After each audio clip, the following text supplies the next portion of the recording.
We usually think of life as this kind of random series of events, right? Just a chaotic journey from point A to point B. But what if we're looking at it all wrong? What if life is less like a story that's being written and a lot more like a game that's being played? Well, that's exactly what we're diving into today, this idea of life as the ultimate game, maybe even a simulation, with its own set of rules. So let's just start with the big one, the question that's fascinated thinkers and sci-fi fans forever. What if this reality, everything you see, everything you feel and experience, is actually a super advanced simulation? It's a wild thought for sure, but it's the foundation for everything we're about to explore. Because think about it, if it is a simulation, that means there's a system, there's a structure, and any good game has rules, right? So the real question is, what are the rules of this game we're all playing? And, more importantly, how do you get good at it? To even start answering that, we first got to understand the game world itself. See, this whole simulation idea isn't just one thing. We can actually look at it through three totally different lenses, three distinct ways of trying to get a handle on the system we're in. Okay, so this slide breaks it down perfectly. We've got three powerful frameworks. First, there's the technical view, where life is a literal computer program. Then you have the philosophical view, which sees it more as a metaphor for our own growth. And finally, the practical view, which is all about using this idea as a tool to live a better life. Each one gives us a different set of rules and a different end goal. So let's start with the technical angle. In this model, the laws of our universe, gravity, the speed of light, biology, they're basically just the game's engine code. You can't break them. And death, it's not the end. It's just you logging out of your session. So what's the whole point? Well, it could be some massive experiment, or maybe we're just entertainment for some higher intelligence. Now, the philosophical view is way less about computers and way more about purpose. In this version, the world is all about cause and effect. You could call it karma or just simple logic. You don't choose your starting character, but every single action has a reaction. And the goal here isn't about being watched. It's about growth. It's about leveling up your soul by learning from all your experiences. And that brings us to the practical view, which basically asks, okay, so what? Who cares if it's real or not? How can this way of thinking help us right now? And the answer is to play consciously, to understand that you have a mission, even if it's one you have to define for yourself. The goal here is simple, but it's also incredibly profound, to play the game so well that you live a worthy life. All right, so now that we've got the different game worlds down, let's get into the nitty-gritty. If this is a game, where's the player's handbook?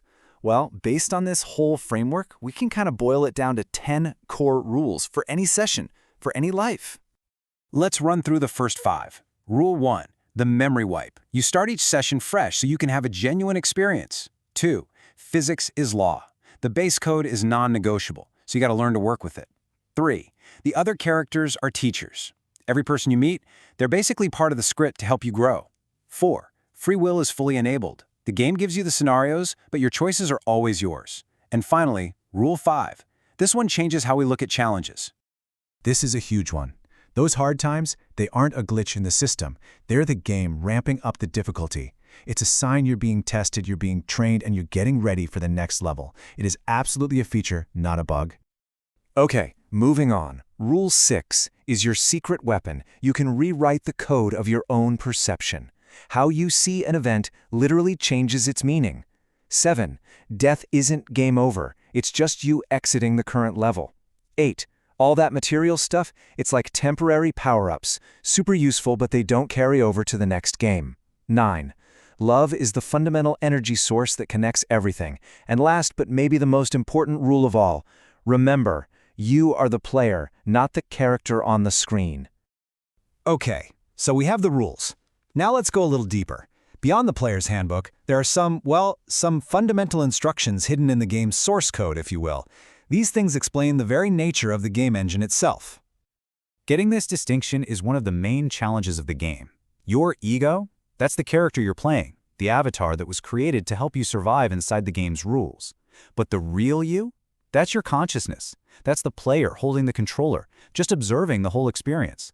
The game gets really, really hard when you forget that difference, and you start to believe the avatar is all you are.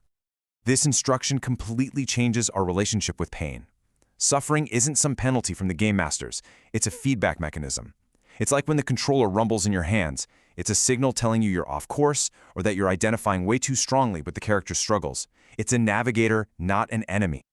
All right, here's a real mind bender for you. The past, present, and future.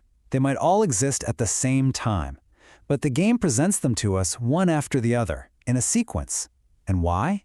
So we can learn the mechanics of cause and effect. Time is the user interface that lets us understand that our choices actually create our path. And finally, the energy that powers this entire simulation. Love isn't just an emotion in this model. It's the fundamental source code connecting every single player. It's the physics holding the whole social and spiritual world together. When you act from that place of love, you're syncing up with the very core of the game engine. So, we have the rules. We have the deeper instructions. But what's it all for? What is the main quest here? What's the true goal of this incredibly complex game we're all in? And here it is. The win condition isn't about collecting wealth or power or achievements. Nope, those are just side quests. The true goal of the game is awareness. It's to wake up inside the game, to stop being a passive character just running a script, and to remember that you are the player, the consciousness that's observing it all. Just let that sink in for a second.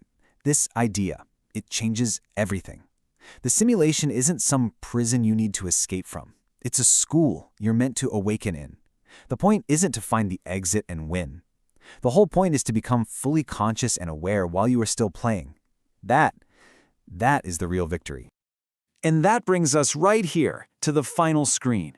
This isn't just some fun thought experiment. It's a practical framework, a new way to see your challenges, your relationships, your purpose.